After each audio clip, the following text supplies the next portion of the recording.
श्री कृष्ण कन्हैया लाल की जय। श्री निजानंद स्वामी की जय। श्री प्राणनाथ प्यारे की जय।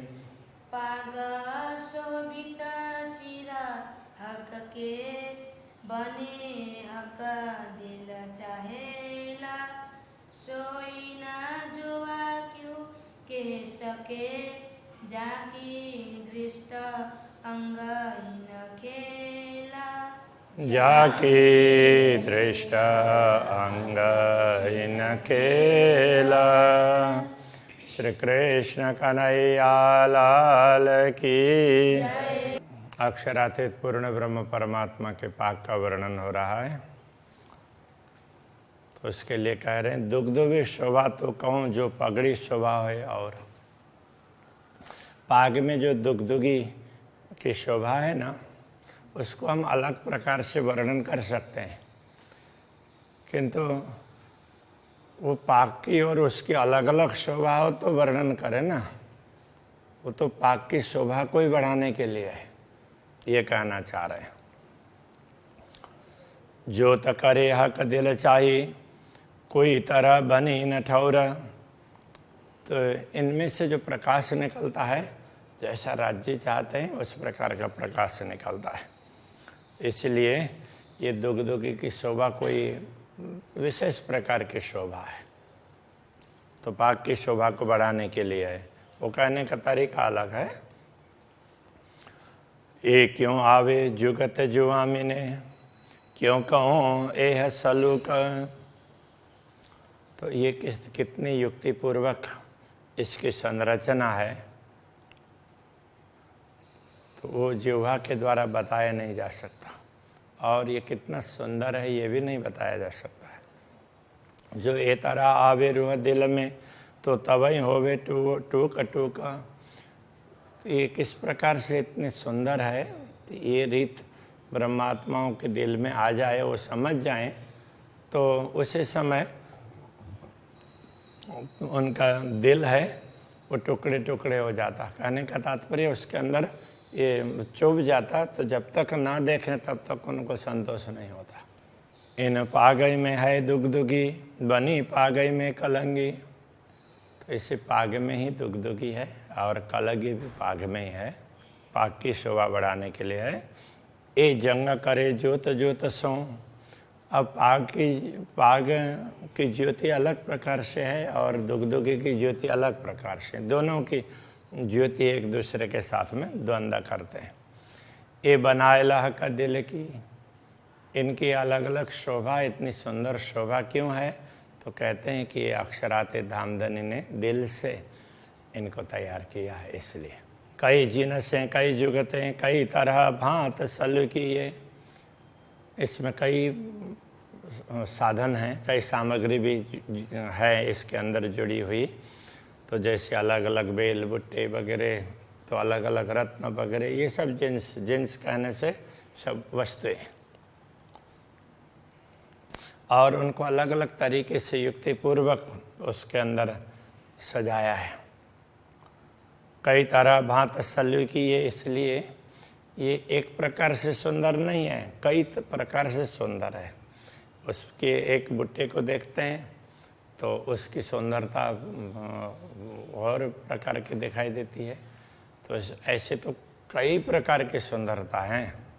कई रंग नंग तेज रोशनी, अनेक प्रकार के रंग के रत्न हैं, उनसे निकलने वाले चमक, उनसे प्रकाश, और वो इतना देदीप्यमान वो चमकता है। नूर छायो अम्बर जिमी जे, तो उस प्रकाश से पूरा परमधाम का आकाश और परमधाम की भूमि पूरा मानो छा जाता हो, इतना ज़्यादा प्रकाश है। चित चाहिए ठौर दुग्धुगी, सब बनी पाग पर तिन।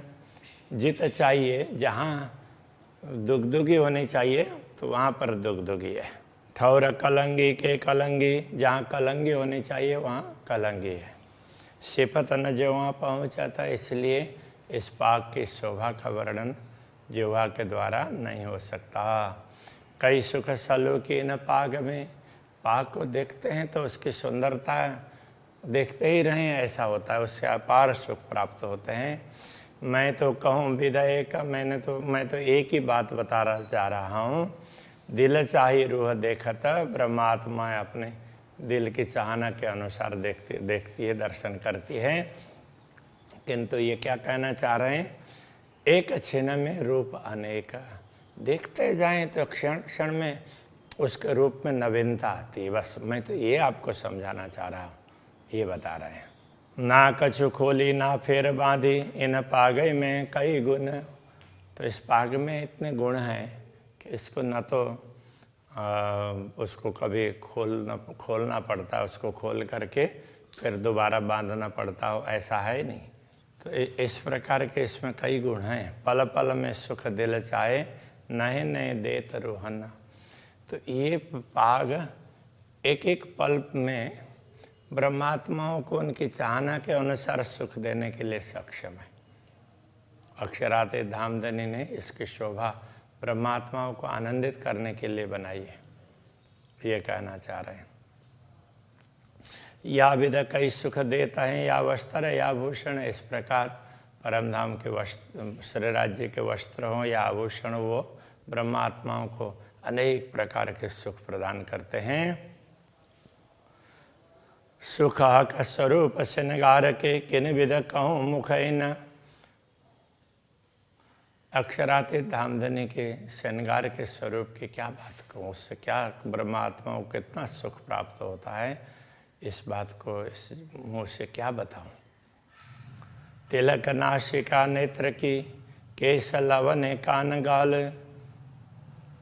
मुखमंडल की शोभा देखते हैं, तिलक, नासिका, नेत्र की शोभा, केश का लावण्य, कान गाल उनकी गुलाबीपन, तो इन सब का दर्शन करते हैं।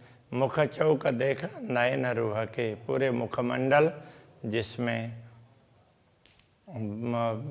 पूरे मुखमंडल के जितने अंग बताए हैं उनको आत्मा की दृष्टि से देखने लग जाते हैं, तो रोम रोम छेदे ज्यों भाल।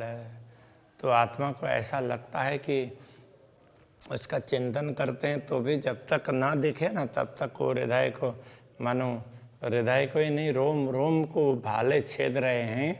तो इस तरह से पीड़ा होती है। तो कब वो देखने मिले ये उत्कंठा बनी रहती है, तो उस समय वो पीड़ा भी होती है। तो विरह में ये होता है।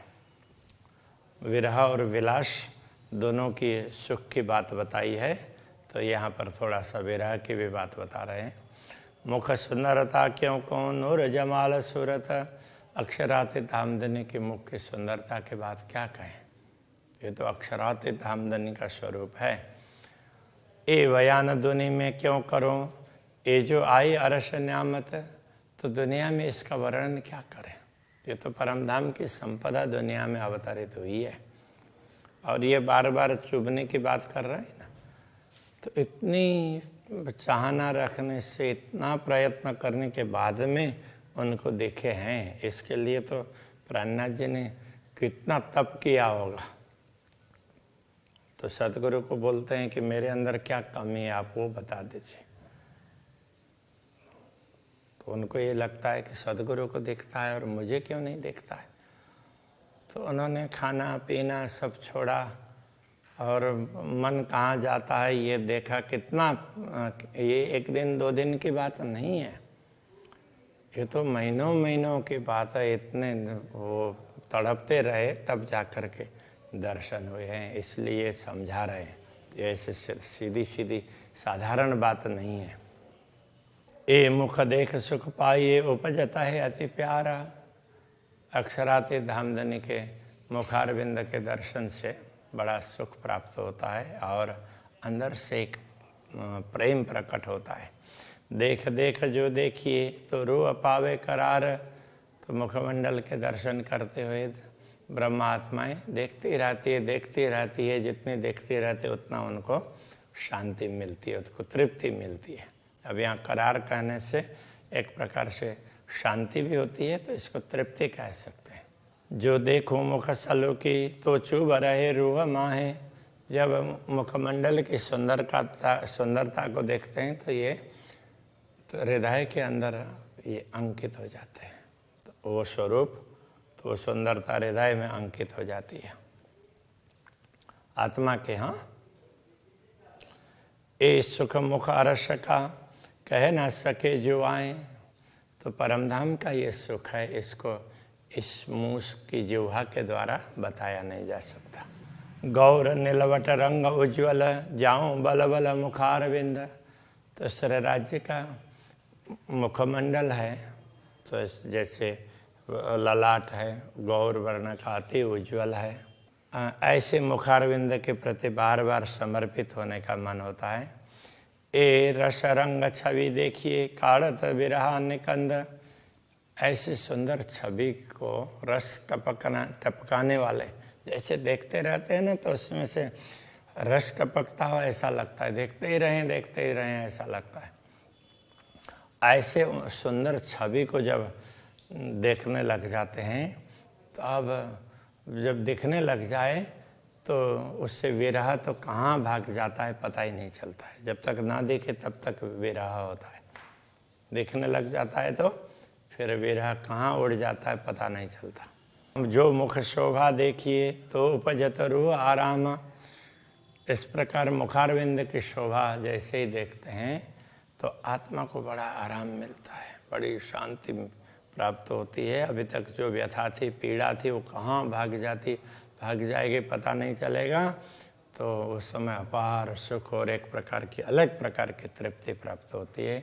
आठों पहर आशिका यही मागत है ताम, तो अनुरागिनी आत्माएं होती है तो वो आठों प्रहर यही आहार चाहती है, बस देखते ही रहें, उनको इसी में आनंद आता है। जो गौर रंग देखिए जुआ कहा कहे कमान, तो जब गौर रंग का वर्णन करें तो उसको देखते हैं तो जुआ कहा कहे कमान, तो ये गौर वर्ण अक्षरातीत धामधनी का है। तो उसके लिए मान का तात्पर्य, तो उसका प्रतिमान, उसका दूसरा उदाहरण तो वो कैसे बताएं? दूसरा उदाहरण बता ही नहीं सकते।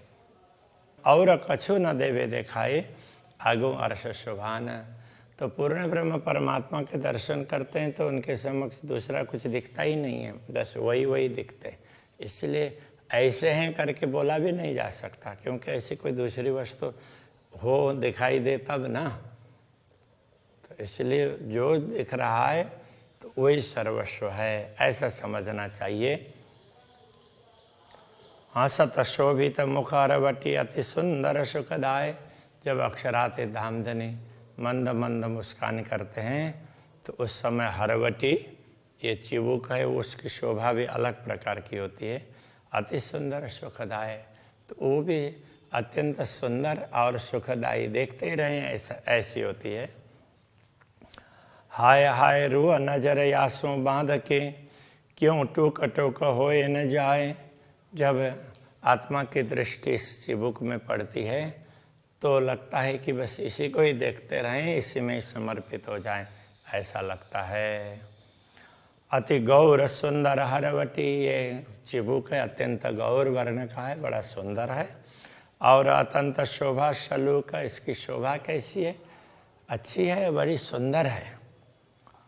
बड़ा अचरज ये देखिया जीवरा सुनत न होत टूक टूक, ये आश्चर्य की बात है कि ऐसा आश्चर्य देखने को मिल रहा है कि इतने सुंदर स्वरूप को देख करके भी ये जीव है शरीर में पड़ा रहा है, इसको तो टुकड़े टुकड़े हो करके उसको शरीर को छोड़ करके, शरीर को त्याग करके तो निकल जाना चाहिए। हरवटी अधूर बीच लाक, अब ये चिबुक हरवटी और उसके अधर के बीच में ये गहराई यहाँ होती है ना, यहाँ गहराई, वो भी बड़ी सुंदर लगती है।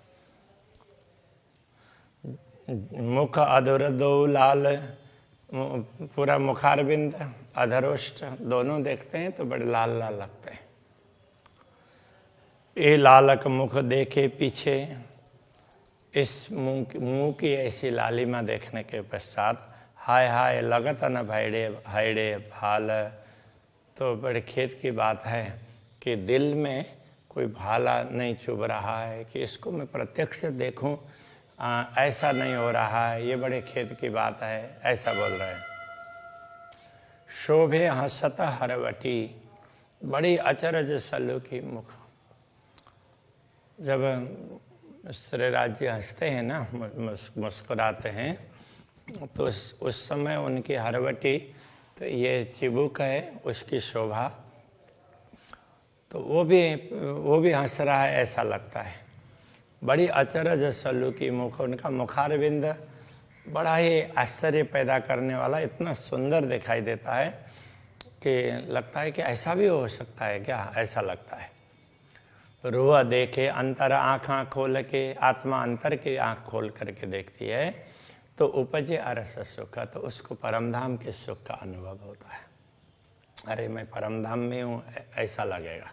क्यों कहूँ गौर गालन की शोभिता ते सुंदर, तो पूरे मुखमंडल में तो गाल भी हैं कपोल, तो उनके गौर वर्ण का क्या वर्णन करें। तो उनका क्यों कहूँ गालों का रंग, उनके रंग की क्या बात करें। अनेक गुण गालन में, ज्यों ज्योत किरण करता, ज्यों ज्योत किरण रंग तरंगा।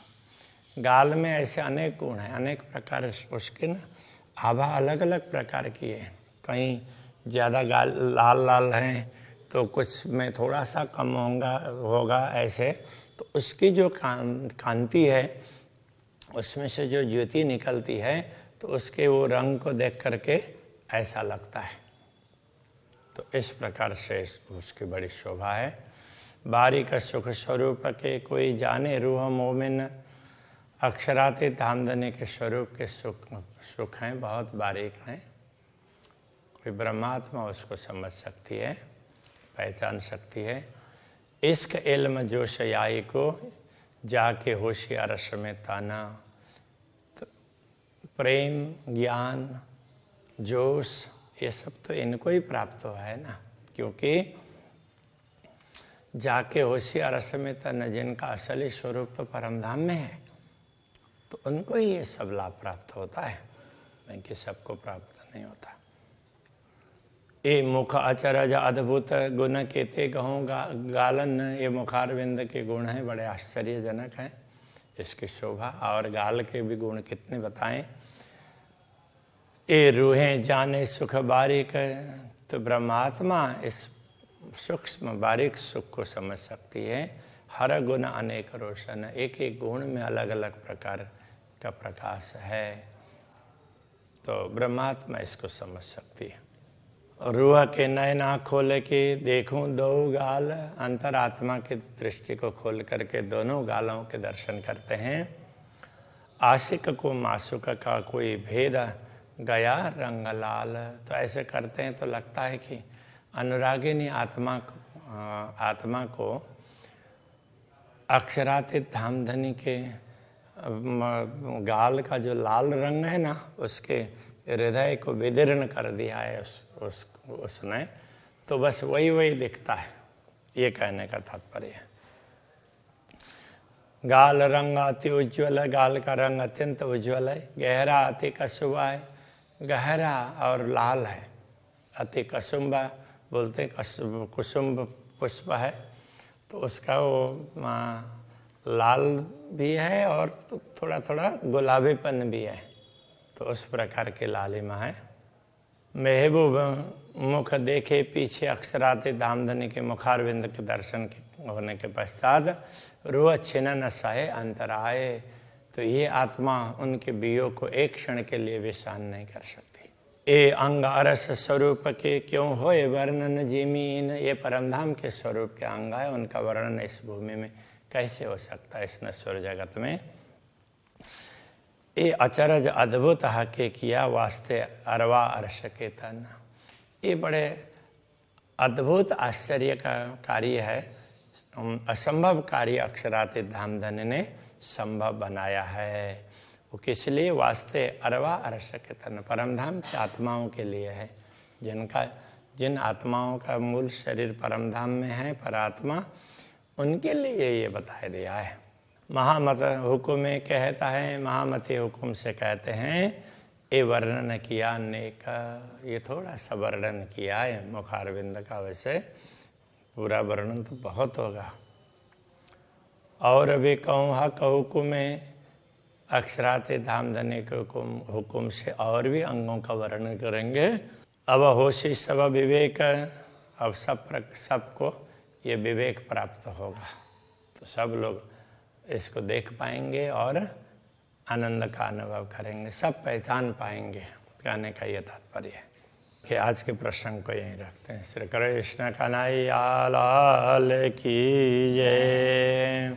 अब होशी सब विवेक, अब होशी सब विवेक, महामत हुक्मे कहत है, महामत हुक्मे कहता है, हक वर्णन किया नेक, हक वर्णन किया नेक, और भी कहूँ हक हुक्मे, और भी कहूँ हक हुक्मे, अब होशी सब विवेक, अब होशी सब विवेक, अब होशी सब विवेक, अब